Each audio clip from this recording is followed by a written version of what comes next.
પરમાત્મા દિવ્ય કથાઓ સમજાવે છે. ભગવાન બ્રાહ્મણનો અવતાર ધારણ કરે છે અને એ અવતારની અંદર ભગવાન ભિક્ષુકનો અવતાર ધારણ કરે છે.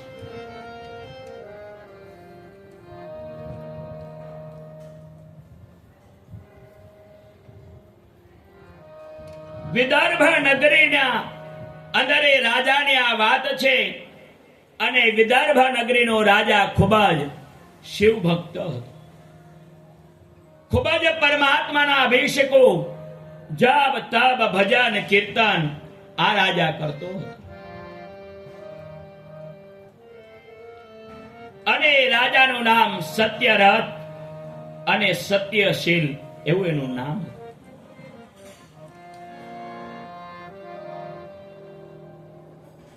સતત પરમાત્માનું ચિંતન ભજન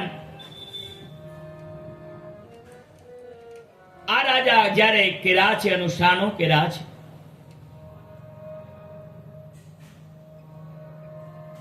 અને એ રાજા પાસે એક સુંદર મજાનો એક મણિ હતો અને બીજા રજવાડાઓને ખબર પડે કે આ રાજા પાસે આ સુંદર મણિ છે, એ મણિ આપણે લઈ લઈએ. બધા રાજાઓ ભેગા થઈ અને આ વિદર્ભ ના રાજા સત્યરથ અને સત્યશીલ ઉપર આક્રમણ કરવાની તૈયારી કરે છે.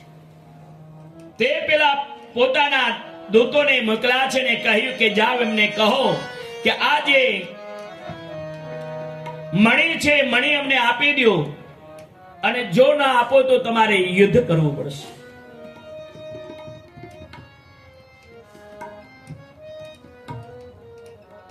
પણ એ રાજા ખૂબ જ તપસ્વી, ભગવાનનું અનુષ્ઠાન આદિ કર્મ કરતો હતો અને સત્યશીલ ધર્મનિષ્ઠ હતો. હંમેશા સત્ય કર્મ કરતો હતો અને સત્યનો જ હંમેશા વિજય થાય. સત્યનારાયણની કથામાં પણ વાણિયાએ ઘણા બધા વ્રતો લઈ અને લંબાવ્યા અને દુઃખ પડ્યું. છેલ્લે એને સત્યનો આશ્રય લીધો ત્યારે ભગવાન એનું કલ્યાણ કર્યું છે.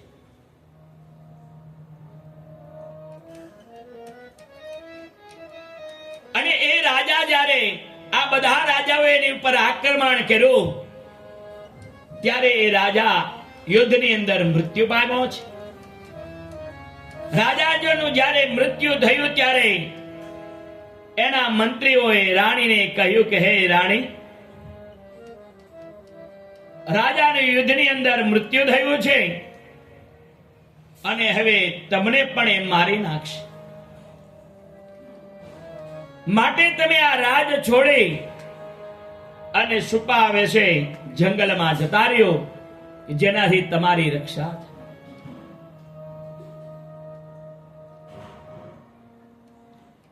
આમ રાજાની પત્ની ગર્ભવતી હતી અને છુપાવે છે, પોતે જંગલમાં નીકળી જાય છે. મનમાં ભગવાન ઓમ નમઃ શિવાય, કારણ કે એના પતિ પણ ભગવાનના ખૂબ જ મોટા ઉપાસક હતા. રાણી ત્યારે પરમાત્માનું સ્મરણ ચિંતન કરતા કરતા જંગલમાં ચાલી ગઈ છે. પતિનું દેહાંત થતા તેની પત્નીએ ભગવાનની સ્તુતિ વંદન પ્રાર્થના કરી. દુઃખ હર દારિદ્ર હર, હે શ્યામ સદાશિવ, મારું દુઃખ દરિદ્રતા દૂર કરો.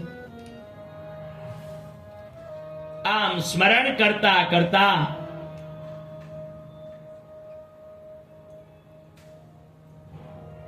જંગલ ની અંદર જાય છે. પરમાત્માનું શિવ શિવ શિવ શિવ બોલ, હર હર હર બોલ, આવી ભગવાનની સુંદર મજાની એને ધૂન ગાય છે, ભજન ગાયા છે, કીર્તન ગાયા છે. શંકર ને શરણે જો જાય ફેરો એનો સફળ થઈ જાય. જાય એનો એનો સફળ થઈ જાય છે. ભોળાનાથ ભોળા કહેવાય એનો એનો સફળ થઈ જાય છે. ભોળાનાથ ભોળા કહેવાય એનો એનો સફળ થઈ જાય છે. નમઃ શિવાય મુક્તિ બોલતા નમઃ મુક્તિ બોલતા જળ અભિષેક